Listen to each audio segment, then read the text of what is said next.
Hi guys, हम आपको एक ऐसी स्टोरी के बारे में बताने जा रहे हैं जिससे आपको काफ़ी प्रेरणा मिलेगी, काफ़ी कुछ सीखने को मिलेगा। चलिए इस वीडियो के साथ शुरू करते हैं उस टॉपिक को। एक बार अर्जुन को अपनी धनुर्विद्या पर काफ़ी घमंड होने लगता है और वो जाता है वन में फूल तोड़ने के लिए। वहाँ पर बैठे रहते हैं हनुमान जी, जो अपनी प्रभु श्री राम की साधना में लगे हुए होते हैं। वो देखते हैं वो अर्जुन फूल तोड़ने लगते हैं और उनसे बोलते हैं, हनुमान जी कहते हैं कि क्या कर रहे हो आप? तो वो बोलते हैं अर्जुन के फूल तोड़ रहे हैं, अपने श्री कृष्ण के की पूजा के लिए फूल चाहिए थे, पंडित जी ने फूल मंगाए, पूजा करनी है उनसे। तो यूँ एक बार पूछ तो लिया करो किसी से, किसी के वन में आए हो फूल तोड़ने तो एक बार पूछ तो लो उनसे कि मिलेंगे नहीं मिलेंगे। अब आप तो डायरेक्ट ही तोड़ने लग गए। वो बोलते पूजा के लिए भी पूछना पड़ेगा? अच्छा, क्यों नहीं पूछना पड़ेगा? फिर कह रहे, फिर हनुमान जी बोलते हैं वहीं पर, किस भगवान की पूजा के लिए लेके जा रहे हो फूल? तो वो कहते हैं श्री कृष्ण के लिए।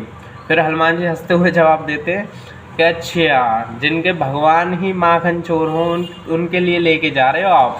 हाँ, उनके लिए लेके जा रहे हो। और अर्जुन को गुस्सा आ गई वहाँ पे उस टाइम पे कि मेरे भगवान को चोर बोल दिया। फिर वो कहते हैं तुम्हारे भगवान भी तो ऐसे ही हैं, उन्होंने सेतु बनवा दिया पत्थरों से, आपसे सभी से पत्थरों से तीर से बनाते तो मानते हम। ये तीर से बनाते टूट जाता, ज़्यादा दिन नहीं चलता वो तीर से, इतने भारी भारी हम जाते सभी, उनके इतनी सेना थी उस पर तीरों पे कैसे चली जाती? कि हम बताते हैं कैसे जाते, हम बना के दिखाएंगे, देखें कैसे टूट जाए। तो ठीक है, उनमें शर्त लग गई इस चीज़ को लेके कि दोनों में शर्त लगी थी कि यदि यूँ कह रहा था हनुमान जी बोले कि यदि मैं ही चला गया, उनका एक सेवक ही चला गया इस सेतु से, तो मैं मान जाऊंगा कि तुम्हारा सेतु सही है लकड़ी का। उस पर तो लाखों लोग गए थे उस सेतु पे। तो ठीक है, अर्जुन ने एक शर्त लगाई है, जो भी अगर तुम चले गए, तुम हारे, तो तुम अग्नि में समर्पित हो जाओगे, नहीं तो मैं हो जाऊंगा। लग गई दोनों में शर्त। तो फिर अर्जुन ने अपनी धनुर्विद्या से तीरों का सेतु बना दिया। फिर उस पर बोला हनुमान जी से, जाइए मेरा सेतु तैयार है। हनुमान जी ने फिर अपना विराट रूप बनाया, अपना मतलब इतना बड़ा विराट रूप बनाया कि सूरज ढक गया, इतना बड़ा बनाया। और अर्जुन देखता देखता उसकी आंखें बंद हो गई, कितना बड़ा है, देख ही नहीं पाया। फिर वो जैसे हनुमान जी ने अपना पैर ही रखा उस पर, वो सारे तीर नीचे चले गए, सारा सेतु टूट गया। तो वो कहने लगे वो कहने लगे कि अब तो मैं गया। फिर वो भाई क्षत्रिय था, आपने जो वचन दिया था उसके लिए तत्पर था, वो लकड़ियाँ ढूंढने लगा, अपने आप को समर्पित करने चला वो अग्नि में। फिर हनुमान जी कहते हैं श्री कृष्ण भगवान से कि हे प्रभु, ये क्या करवा रहे हो आप? ये तो अग्नि में समर्पित होने जा रहा है, ऐसा कैसे जो चलेगा? फिर वहाँ पे एक श्री कृष्ण आते हैं ब्राह्मण का रूप लेकर। फिर वो बोलते हैं, हे पार्थ, क्या कर रहे हो ये आप?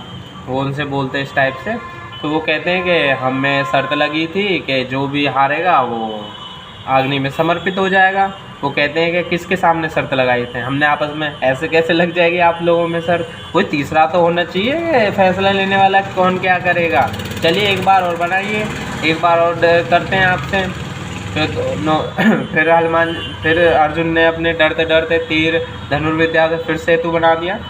फिर उन्होंने हनुमान जी ने कहा, फिर उन्होंने विराट रूप बना के उस पर चले गए। तो इस बार एक भी तीर नीचे नहीं गया।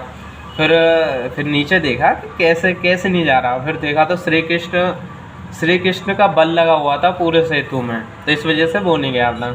फिर हनुमान जी हार गए। हनुमान जी बोले अब मुझे ही जाना होगा, मुझे अग्नि में वो करना होगा, समर्पित करना होगा अपने आप को। वो बोलते हैं नहीं, समर्पित नहीं करना होगा, हम बताएंगे क्या सज़ा मिलेगी आपको। फिर बोलते हैं हमें जब ज़रूरत होगी हम आपको सज़ा देंगे और जो चीज़ है वो ले लेंगे आपसे। तो ठीक है, बिल्कुल बढ़िया। फिर जाते हैं वो। तो इस कहानी से क्या शिक्षा मिली? कभी भी अपनी विद्या पर कभी भी घमंड नहीं करना चाहिए। हमेशा ये सोचना चाहिए कि हर चीज़ छोटी से छोटी हमारे लिए लाभदायक हो सकती है और नुकसान भी छोटी से चीज़ हमारा पहुंचा सकती है। इसलिए कभी भी अपनी शक्ति पर घमंड नहीं करना चाहिए। ठीक है, चलिए इस वीडियो को